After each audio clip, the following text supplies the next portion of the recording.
Good morning, Chief Good Linda morning. McVicker. Oh, How are you? good. Nice to see you. Nice I'm to see you as excited. well.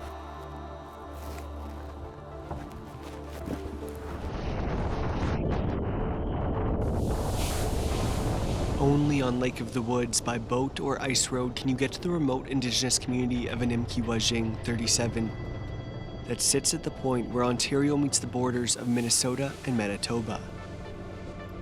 We're just pulling into Windigo Island here, part of Animakee Zhing 37. It's a community of about 50 people, and they say they pay some of the highest electricity prices. So we've traveled here more than 80 kilometers by boat to find out why.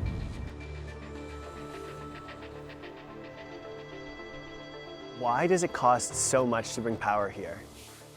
Well, right now we have to buy our power from Roseau Electric, which is in Minnesota.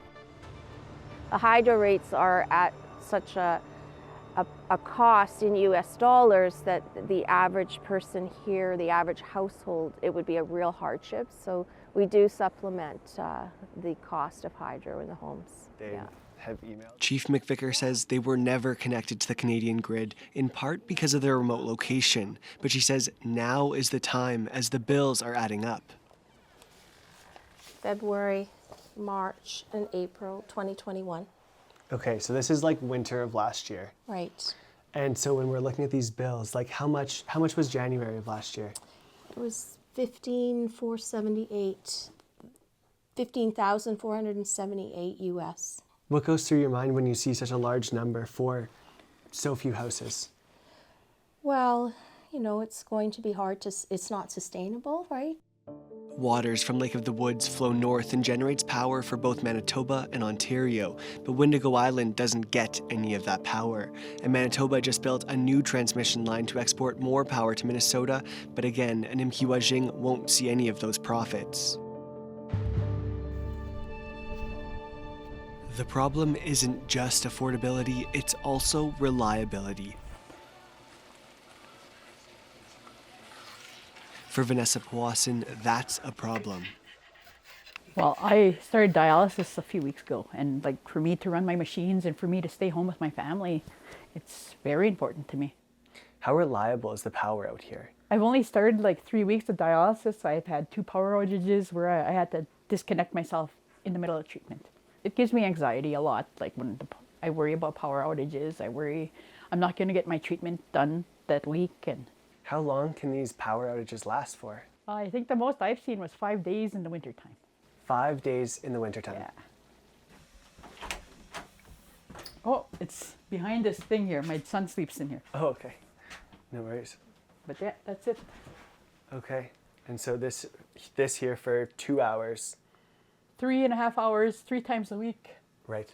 And so that's 3.5 hours hoping that there's no power outage. Yes. I really depend on the power for my health. Chief McVicker says she hears those concerns, and that's why she wants to find an affordable and a stable source of power. What options are you looking at in order to reduce the cost of hydro here? Well, we have been talking to Hydro One. We had a long discussion about different options, so it was anywhere from $5–10 million to bring hydro underwater to here. And then the conversation kind of just ended because, you know, it's a large cost, and should it be paid for by Indigenous services partly and partly them. And quite honestly, our capacity for all of this talk and jibber jabber about something to me that's a basic right. Indigenous Services Canada and the Ontario government both say they're aware of the concerns and have told the First Nation they want to help, but no one has offered a solution or said who will ultimately foot the bill. So who should pay the $5 million, the $10 million then? Well, right now I would say Hydro One. I mean, they are the hydro supplier in Ontario, and we're right in the center of Canada geographically, so I think it's time. What do you mean by that?